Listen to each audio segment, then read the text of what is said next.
जय श्री राम। तो कृषि ज्ञान अकेडमी चैनल में आपका स्वागत है। हम लोग स्टार्ट किए हैं कोऑर्डिनेट ज्योमेट्री, है ना। उसमें आज पढ़ेंगे सर्कल या वृत्त।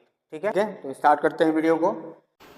तो नेक्स्ट टॉपिक है हम लोग का कॉन्सेंट्रिक या समकेंद्रीय सर्कल। ठीक है, तो कॉन्सेंट्रिक या समकेंद्रीय सर्कल किसको बोलेंगे? ऐसे सर्कल जिनका सेंटर सेम होगा, है ना। जो सेंटर होगा वो सेम होगा लेकिन रेडियस जो है अलग अलग। ठीक है, ऐसे सेंटर जिनका सेंटर सेम होगा बट जो रेडियस है या त्रिज्या जो है वो क्या होगा? अलग अलग होगा। तो क्या कहलाएंगे? कॉन्सेंट्रिक। ठीक है, समकेंद्रीय। सपोज मान लेते हैं कि 3 सर्कल हम लोग के पास है जिसमें से कि सेंटर सभी का क्या रहेगा? h, k, लेकिन रेडियस फर्स्ट वाले का r1 है, सेकंड वाले का r2 है, तीसरे का r3। इक्वेशन की बात करेंगे, इक्वेशन में भी जो कांस्टेंट वाला टर्म है वही तीनों में अलग होगा। ठीक है, अगर कोई भी सर्कल आपस में 2 सर्कल या 3 सर्कल कॉन्सेंट्रिक हैं तो उनका जो कांस्टेंट वाला पार्ट है वही सब चेंज होगा, बाकी इधर का जो रहेगा इक्वेशन वो सर्कल का जो स्टैंडर्ड इक्वेशन है, मानक समीकरण, उसी के जैसा होना चाहिए। ठीक है, ये हो गया कॉन्सेंट्रिक। 3 क्वेश्चन है यहाँ पर इससे रिलेटेड। पहला है find the equation of circle concentric with the circle x² + y² - 8x + 6y - 5 = 0 and passes through the point -2, 7। दूसरा है show that the circle इतना और इतना टच each other। दोनों सर्कल एक दूसरे को क्या करना है? टच करना है। ठीक है, तीसरा है कि किस मान के लिए वृत्त इतना और इतना समकेंद्रीय होंगे या समकेंद्रीय कॉन्सेंट्रिक, है ना। तो what value of k circle 1 and circle 2 are concentric. ठीक है, तो बनाते हैं क्वेश्चन। फर्स्ट क्वेश्चन में क्या है हम लोग का? सपोज मान लेते हैं, है ना, कि माना उस इक्वेशन किसका? Equation of circle concentric with equation 1, है ना। ये जो इक्वेशन दिया है इसके समकेंद्रीय वृत्त का समीकरण हम लोग मान लेते हैं। क्या होगा? x² + y² - 8x + 6y - 5 + λ। अभी बताएं क्या करना है कि जो कांस्टेंट वाला पार्ट है उसको बस हटा देना। ठीक है, इसको ले लेंगे इक्वेशन नंबर 2। अब लिखेंगे क्या कि सिंस इक्वेशन 2 पासेस थ्रू, क्या बोला है ना, passes through the point -2, 7। x के जगह में 2 -2 और y के जगह में 7 रख के उसको क्या कर लेंगे? सॉल्व कर लेंगे। क्या हो जाएगा? -2 का स्क्वायर + 7 का स्क्वायर -8 - 2 + 6 × 7 + λ = 0। यहाँ से मिल जाएगा हम लोग का 4 + 49 + 16 और +42 + λ = 0। सॉल्व कर देते हैं, क्या मिल जाएगा? क्वेश्चन में थोड़ा सा करेक्शन कर लेना है। हम क्या है? -7 है ना, जो पॉइंट दिया है उसमें -2 और -7 भी है, तो क्या हो जाएगा? यहाँ पे -7 आ जाएगा। यहाँ तो फर्क नहीं पड़ेगा, स्क्वायर है इसलिए, लेकिन यहाँ पे हम लोग का -42 आएगा ना। अब कितना मिल जाएगा? 42, 49 में से जाएगा, 42 को 7 में से 27 है ना, 16 4 20 27 है ना, तो -27। ठीक है, लैम्डा की वैल्यू क्या रहेगा? -27। अब इस लैम्डा की वैल्यू को हम लोग वापस कहां रख देंगे? इस इक्वेशन। ठीक है, इक्वेशन हम लोग को मिल जाएगा पुटिंग द वैल्यू ऑफ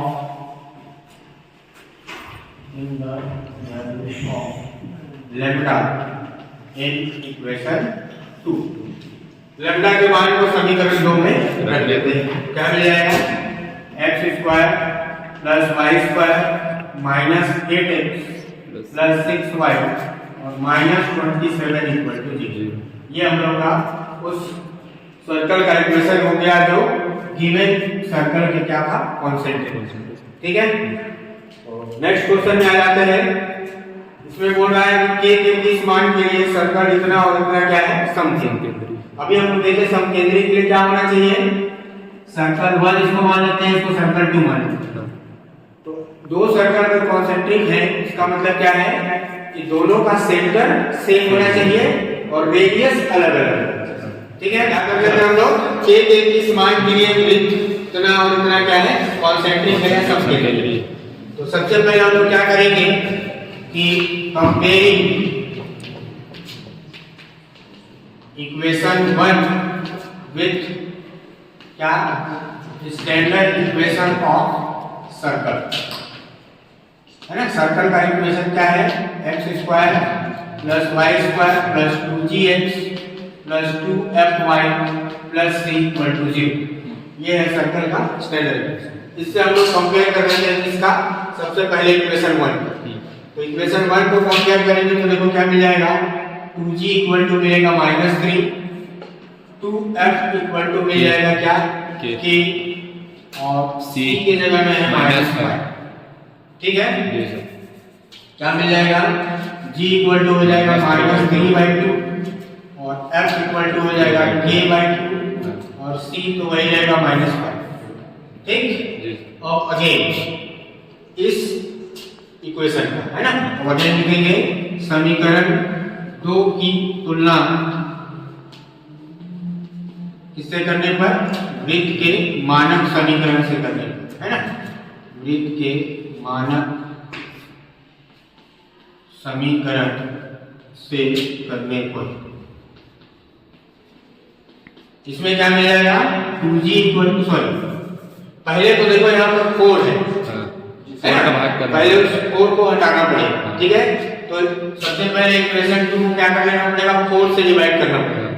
4 से डिवाइड करने की इक्वेशन मिल जाएगा x² + y² - 3x - 1/4y और = 0।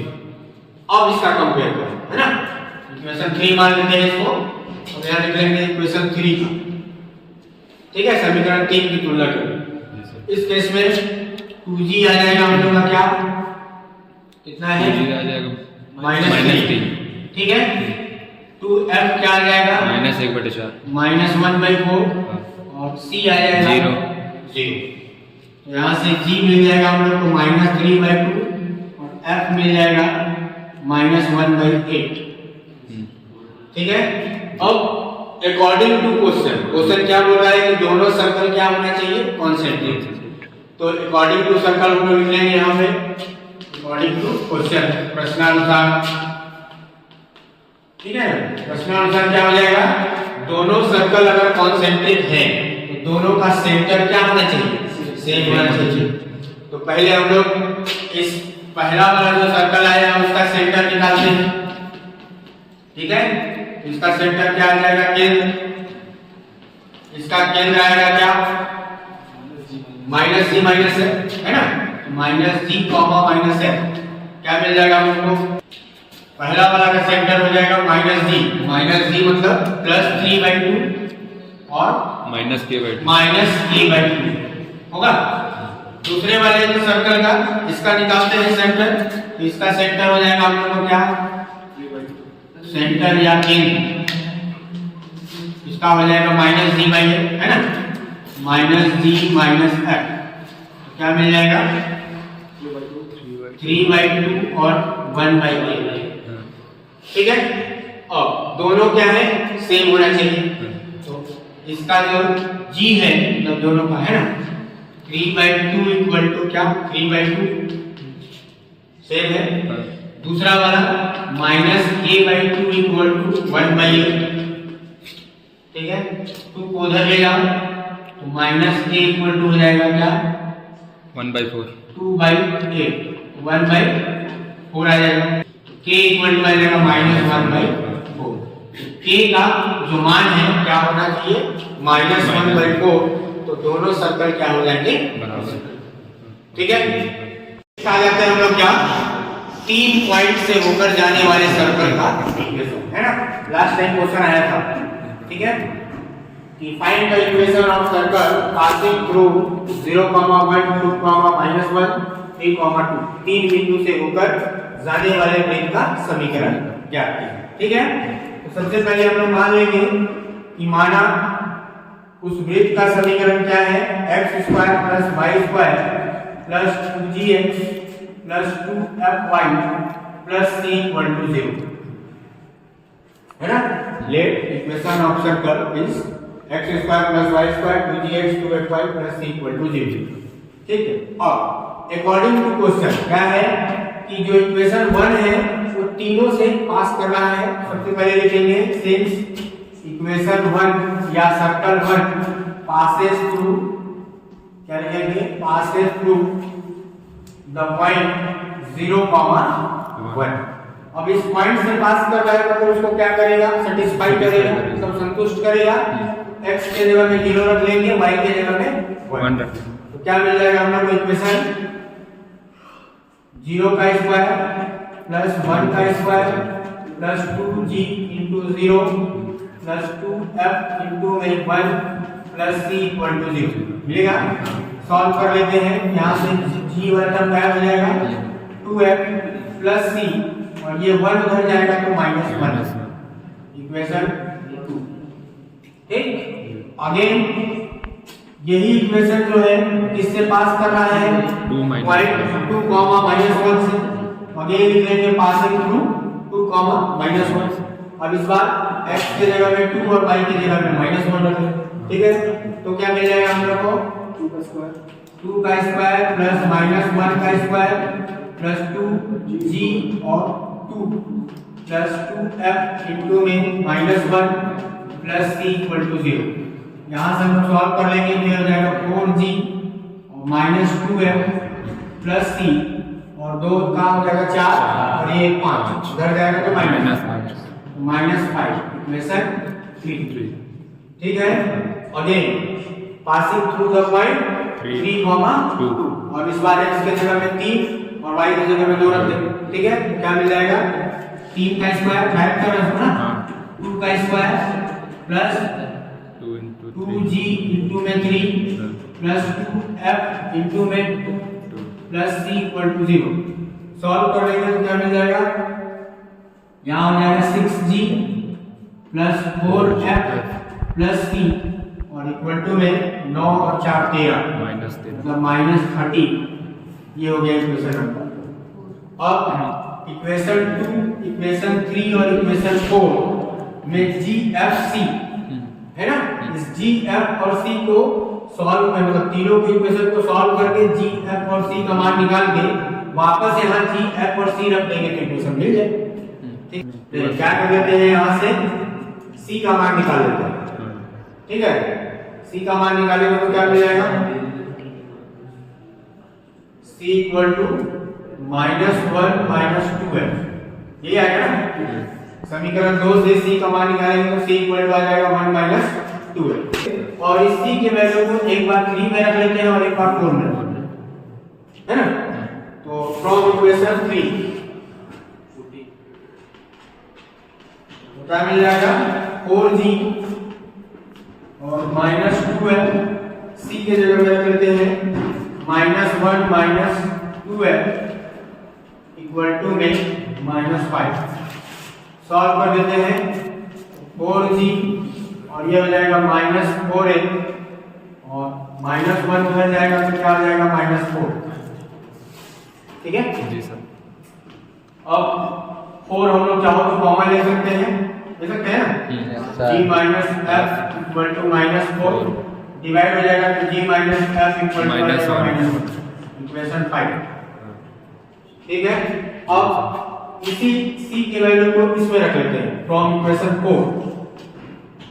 फ्रॉम इक्वेशन 4 क्या मिल जाएगा 6g + 4f और c के जगह में -1 - 2f और इक्वल टू में -30। सॉल्व कर लेते हैं 6g यहाँ आ जाएगा 2f और -1 उधर जाएगा तो -2f। ठीक है, 5 और 6। अब इन दोनों को हम लोग सॉल्व करके निकाल सकते हैं हम। ठीक है, हम लोग को दो वेरिएबल वाला इक्वेशन मिल गया है ना। दो वेरिएबल का इक्वेशन को सॉल्व कर लेते हैं हम लोग, एलिमिनेशन मेथड या सब्स्टिट्यूशन कोई भी मेथड है ना। कौन सा? 5th और 6th, solving 5th and 6th, समीकरण 5 और 6 को हल करने पर क्या मिल जाएगा? g minus f equal to -1 और 6g plus 2f equal to -12। करते क्या है कि इसमें 2 का मल्टीप्लाई कर देते हैं इक्वेशन 2 इसमें, और इससे ऐड कर देते हैं क्योंकि माइनस है ना। तो यहाँ आ जाएगा 2g और 6g, मतलब 8g, f हमारा गायब हो जाएगा, 2 यहाँ आएगा तो -2 आ जाएगा, -12 -2 -14 हो जाएगा। g इक्वल टू हम लोग को मिल जाएगा -14/8, यानी कि 2 चौके 8, 2 चौके 14। g हम लोग को मिल जाएगा -7/4 मिलेगा। और इस g के मान को इसमें रख लेते हैं तो f मिल जाएगा, ठीक है। यानी कि लेंगे फ्रॉम इक्वेशन 5 g का मान कितना है? -7/4 minus f equal to -1, f उधर ले जाओ, इसको इधर ले आओ, 7/4 plus 1 equal to f, LCM आ जाएगा 4, यहाँ जाएगा -7 plus 4 equal to f, f आ जाएगा हम लोग को क्या? -3/4 आएगा जी सर। अब f का मान आ गया, यहाँ रख देंगे तो c भी आ जाएगा। तो इस इक्वेशन में मान रख देते हैं तो c मिल जाएगा हम लोग को क्या? c इक्वल टू कितना है? -1 -2f, 2 इंटू -3/4, 2 2 जा 4, ये हो जाएगा -1 प्लस 3/2, ऐसे मिलेंगे -2 प्लस 3 1/2, c का मान आ गया 1/2, ठीक है। अब g, f और c तीनों के मान को वहां रख देंगे इक्वेशन 1, है ना। फ्रॉम इक्वेशन 1 क्या मिल जाएगा?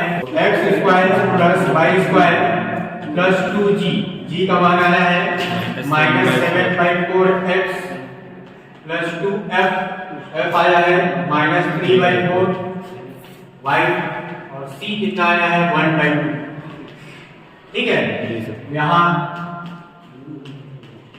आ गया, सभी के बटे में 2 है, क्या कर लेते हैं? 2 का गुणा कर देते हैं, 2 गायब हो जाएगा, 2 का मल्टीप्लाई कर लो, क्या मिल जाएगा? 2x² plus 2y² minus 7x, ठीक है।